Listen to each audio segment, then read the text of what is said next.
আসসালামু আলাইকুম ওয়া রাহমাতুল্লাহ।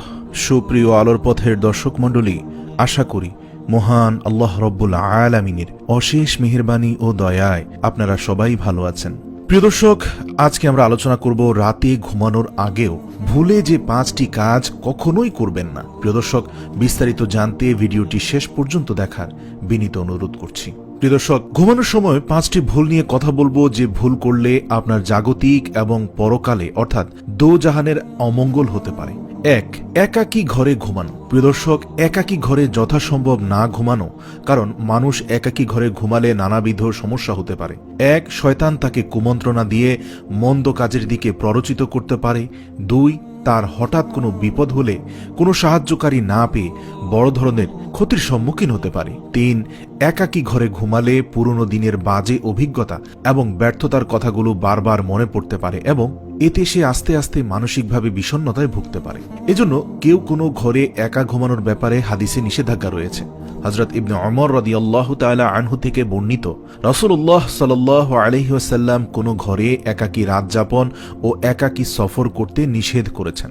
মুসনাদে আহমদ হাদিস নম্বর 5650। 2 নম্বর হচ্ছে রাতে দেরি করে ঘুমানো। রাতের বেলা কোনো অহেতুক কাজ যেমন গেমিং, ইন্টারনেট ব্রাউজিং, কোনো বিনোদন উপভোগের সময় নষ্ট না করে তাড়াতাড়ি ঘুমিয়ে পড়া, কারণ আমাদের শরীরে এক ধরনের টক্সিন বা বিষ জাতীয় জিনিস থাকে, যা আমরা ঘুমালে ব্রেইন থেকে সারা শরীরে ছড়িয়ে পড়ে এবং হাতের তালু, পায়ের তালু সহ শরীরের বিভিন্ন লোমকূপ দিয়ে তা বের হয়ে যায়। এবং এই বিষ বের হওয়ার সময়কাল চিকিৎসা বিজ্ঞানীরা বলেছেন রাত 9টা থেকে 12টা, কিন্তু দুর্ভাগ্যজনকভাবে রাত 9টা থেকে 12টা আমরা অনেকেই সজাগ থাকি। এই সময় কিন্তু দেহে জমে থাকা বিষ বেশি নির্গত হয়। যারা ধূমপান করেন বা আমাদের দৈনন্দিন খাবারে যে বিষাক্ত পদার্থ থাকে সেগুলো এই টক্সিন আকারে আমাদের দেহ থেকে নিঃসৃত হয়। এই টক্সিন বের হওয়ার প্রক্রিয়া দীর্ঘদিন বাধাপ্রাপ্ত হলে আমাদের দেহে নানান ধরনের রোগ বাসা বাঁধতে শুরু করে। এটাই তো আজকের বিজ্ঞান বলছে এইসব কথা, কিন্তু 1400 বছর আগে আমাদের প্রিয় নবী সাল্লাল্লাহু আলাইহি ওয়াসাল্লাম আমাদের সেই দিক নির্দেশনা দিয়ে গেছেন। সুবহানাল্লাহ। কারণ রাসূল সাল্লাল্লাহু আলাইহি ওয়াসাল্লাম এশার নামাজের পর গল্পগুজব ও গভীর রাত পর্যন্ত সময় নষ্ট না করে তাড়াতাড়ি ঘুমানোর তাগিদ দিতেন। মুসনাদে আবি ইয়ালা হাদিস নম্বর 4879। 3 নম্বর হচ্ছে বিছানা ঝেড়ে না দেওয়া। নবী করিম সাল্লাল্লাহু আলাইহি ওয়াসাল্লাম বলেন, যদি তোমাদের কেউ শয্যায় যায় তখন সে যেন তার লুঙ্গির দ্বারা বিছানাটা ঝেড়ে নেয়, কারণ সে জানে না যে বিছানার উপর তার অনুপস্থিতিতে পীড়াদায়ক কোনো কিছু আছে কিনা। তারপর বলবে, আল্লাহ রাব্বুল আলামিনের কাছে একটি বিশেষ দোয়া করবে, যে দোয়াটি হচ্ছে, হে আমার রব, আপনারই নামে আমার শরীরটা বিছানায় রাখলাম এবং আপনার নামে আবার উঠব ইনশাআল্লাহ। বুখারী হাদিস নম্বর 6320। সূরা ইখলাস, সূরা নাস, সূরা ফালাক এবং আয়াতুল কুরসি পড়া, বিশেষ করে 3 কুল এবং আয়াতুল কুরসি।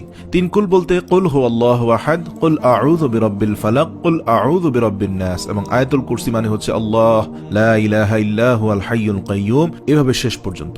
হযরত আয়েশা রাদিয়াল্লাহু বলেন, রাসূল সাল্লাল্লাহু আলাইহি ওয়াসাল্লাম প্রতি রাতে যখন বিছানায় যেতেন তখন 2 হাত একত্র করে তাতে সূরা ইখলাস, সূরাতুল ফালাক ও সূরাতুন নাস পড়ে ফু দিতেন। অতঃপর সেই হাত দুটি মাথায় ও চেহারা থেকে শুরু করে যত দূর সম্ভব দেহে 3 বার 2 হাত বোলাতেন। বুখারী হাদিস নম্বর 5017।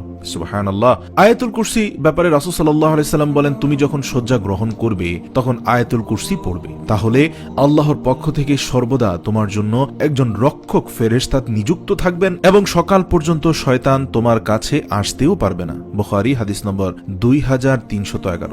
রাতে ঘুমানোর আগে ঘরের চেরাগ, মোমবাতি, কয়েল ইত্যাদি এমনকি ডিম লাইট পর্যন্ত নিভিয়ে দিতে হবে, কারণ চেরাগ, মোমবাতি, কয়েল এগুলো থেকে অনেক সময় অগ্নিকাণ্ডের ঘটনা ঘটে। তাছাড়া ঘুমের উপযুক্ত পরিবেশ তৈরি করতে ঘরকে অন্ধকার করে নেওয়া জরুরি, কারণ অন্ধকার শরীর থেকে ঘুমের সময় মেলাটোনিন হরমোন ক্ষরণ বৃদ্ধি করে, যা শান্তির ঘুমের জন্য সহায়ক। তাই অন্ধকার হওয়া খুবই গুরুত্বপূর্ণ। মেলাটোনিন মূলত মাথায় পিনিয়াল গ্ল্যান্ড থেকে নিঃসৃত হওয়া এক বিশেষ ধরনের হরমোন, যা বুদ্ধিও বাড়ায়, মাথার কাজ করার ক্ষমতাও বাড়াতে সাহায্য করে। তাছাড়া এই হরমোনটি ক্যান্সার প্রতিরোধ ও অ্যালঝেইমারস রোগ কমাতে সাহায্য করে। তাই ঘুমের সময়টা ঘর সম্পূর্ণ অন্ধকার রাখা খুবই দরকার। এমনকি খুব প্রয়োজন না হলে ডিম লাইটটিও নিভিয়ে ঘুমাবেন। তবে বিশেষ প্রয়োজন হলে অন্য কথা, সেক্ষেত্রে ডিম লাইট জ্বালিয়ে রাখতে পারেন। তবে ইসলামে সব ভালো কাজে যেহেতু ডানকে প্রাধান্য দিতে বলেছেন, তাই আমাদের ঘুমের বেলায়ও ডান দিক থেকে শুরু করতে পারি। এজন্য ডান কাত হয়ে ঘুমালে আমাদের হৃৎপিণ্ড, পাকস্থলী, ফুসফুস ইত্যাদির অবস্থান স্বাভাবিক থাকে, যা বাঁ কাত হয়ে ঘুমানোর চেয়ে বেশি উপকারী। 7 নম্বর হচ্ছে দোয়া না পড়ে ঘুমানো। রাসূল সাল্লাল্লাহু আলাইহি ওয়াসাল্লাম বলেন, যে ব্যক্তি শোয়ার পর আল্লাহর নাম নেয় না, তার জন্য আল্লাহর পক্ষ থেকে লাঞ্ছনা নেমে আসবে। আবু দাউদ হাদিস নম্বর 4856। হাদিস শরীফে ঘুমানোর আগে কয়েকটি দোয়া বর্ণিত হয়েছে। সব দোয়া পড়তে না পারলে ছোট্ট এই দোয়াটি পড়ুন, আল্লাহুম্মা বিইসমিকা আমুতু ওয়া আহইয়া, অর্থাৎ হে আল্লাহ, তোমার নামে আমি শয়ন করছি এবং তোমার দয়াতেই আমি আবার পুনর্জীবন বা জাগ্রত হব। সুবহানাল্লাহ। পরিশেষে বলবো, রাতে নিরাপদে ঘুমানোর জন্য রাসূল সাল্লাল্লাহু আলাইহি ওয়াসাল্লামের কিছু দিক নির্দেশনা দিয়েছেন, যেগুলোর উপর আমল করলে একদিকে বিপদ আপদ থেকে মুক্তি পাওয়া যাবে, অন্যদিকে প্রিয় নবীর সুন্নত আদায়ের সওয়াব পাওয়া যাবে। এছাড়াও নিজে সুস্বাস্থ্যবান থাকতে পারবেন। হযরত জাবের রাদিয়াল্লাহু থেকে বর্ণিত, আল্লাহর রাসূল সাল্লাল্লাহু আলাইহি ওয়াসাল্লাম বলেন, তোমরা রাতে পানাহারের পাত্রগুলো ঢেকে রেখো, ঘরের দরজাগুলো বন্ধ রেখো, আর সাঁঝের বেলা তোমাদের বাচ্চাদের ঘরে আটকে রেখো, কারণ এ সময় জিনেরা ছড়িয়ে পড়ে এবং কোনো কিছুকে দ্রুত পাকড়াও করে।